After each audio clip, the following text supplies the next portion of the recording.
Thank you. So the light was sent to the eyepiece before, so we saw nothing. Now we switch to the camera.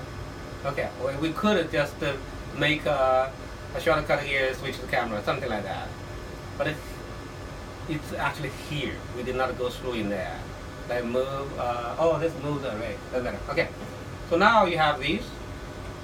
Basically, optimize the exposure time for each channel. GFP, sci-fi.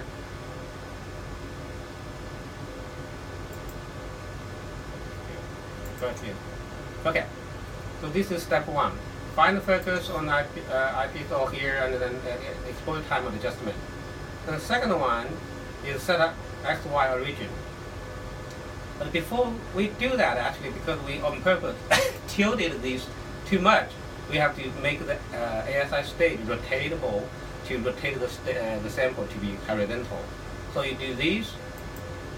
You read the instruction. Basically, in the live image, find a crosshair, and then you move the sample across the X, find another one on the same line when you put it in the parallel. Click OK, that will rotate the state for you. So now, I will find one, a line. Push the button, it'll be faster. Okay, this is a line. Slower. I find a cross. Okay, slower. So I found, look for the bottom right corner. Here. I say, hey, this is position 1. Position 2, because I tilted too much. So let me see. Here. Well, let's just find something here. Let's say along the line. Let's do a quick video. I say, hey, that should be parallel. Let's continue. They'll ask you, hey, do you want to continue to rotate the state? Yes. You see, it's rotating. Okay, because I did such a short distance, it looks like a little bit not corrected very well, right? So again, we can do it one more time, because now I have the, this is the critical.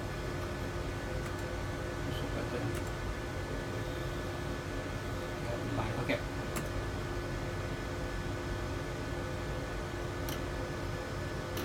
We find the corner, stage, center, number 1. We move all the way to the next one. As far as you can do. I mean, you can do more, but for now, I just stop here.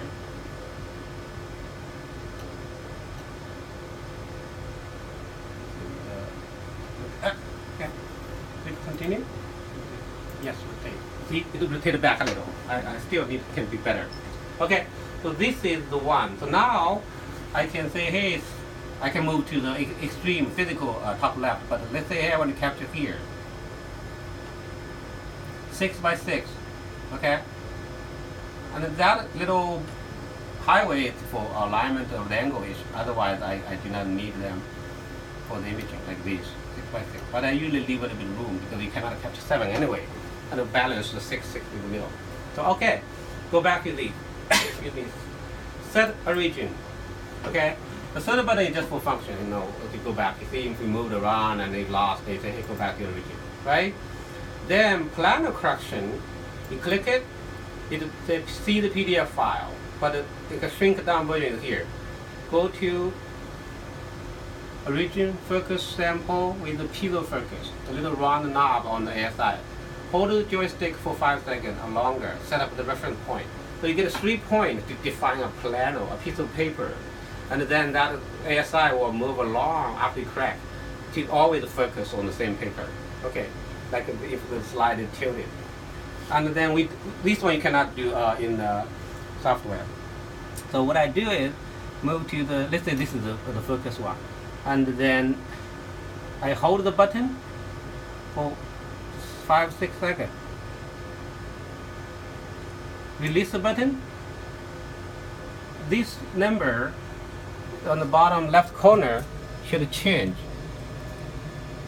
1, 2, 3, 4, 5, 6. Okay. And then you move to the next one, all far away. Okay. Then you maybe get out of focus. Then you use the knob to find focus. You could do it in fluorescence if you the best interest. Then hold this button for another 5-6 seconds. and release the button, it will change the number. Then you do another third one.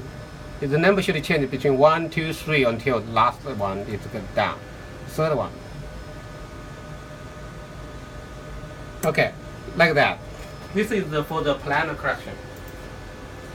So now we have I can go back to the original. So we have set the angle correct. I still can do better. And we set the Z follow the sample. All in the firmware. When you move the stage, it always moves the right direction of X, Y, and Z. So now we establish the array. The array means this is one picture, and now the array is a second picture, third picture. Then you do another one, another row, then you go back.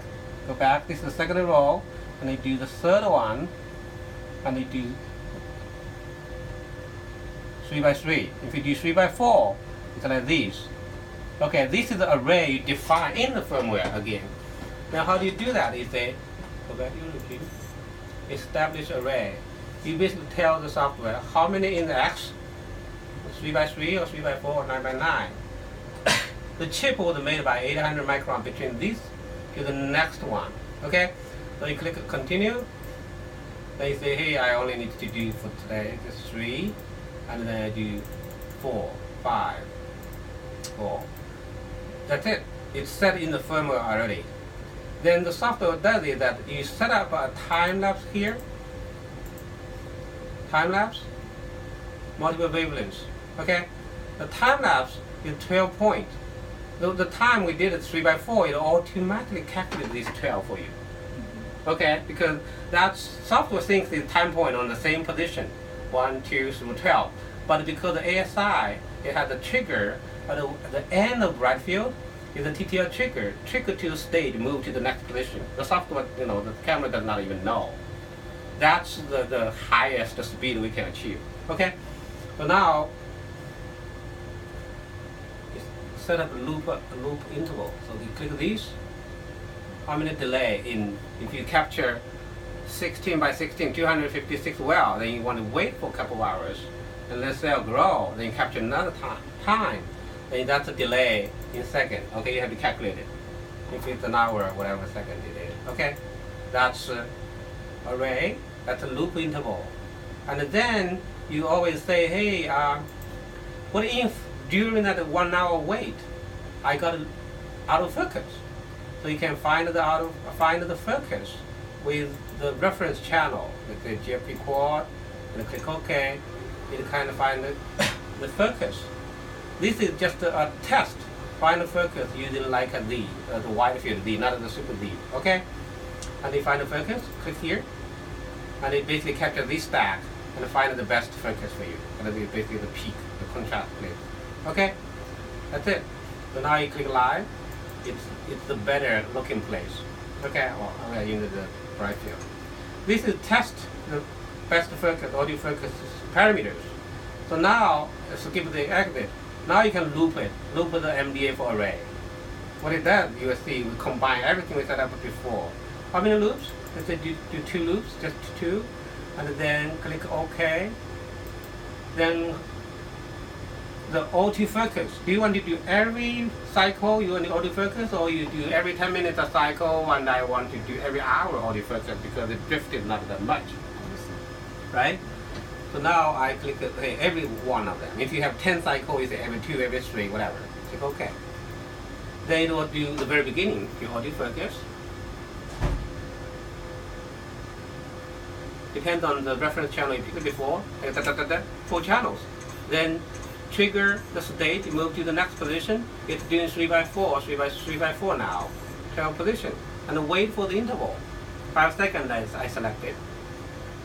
Or you can choose 1 hour. And because I choose every cycle, autofocus. And I did the 2 loops only, so down. Okay, after these 12.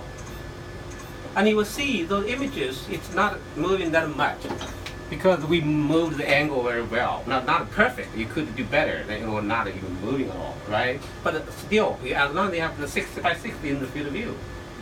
If you do 60 by 16, you need to align from the 1 to 16, because when you align the angle, then it will be more accurate. For me, I aligned only one grid, and I kept 3. It's still pretty good, right? Make sense? That's it. So the one more thing is that in the saving, we save to C, image, test, whatever, wherever you want to save it. If you forgot to put a folder, it's always there with the increased number. It will not overwrite your old data. So that's make sure you click the checkbox. Otherwise, it will reuse the last name and overwrite, and then either you cry or other people cry. And then by looking at the hard drive, and we don't want this C hard drive to be filled quickly, half of left of 1 TB, you definitely need a good hard drive to store that big data set. Okay, dokie. Enjoy. Bye. Bye-bye.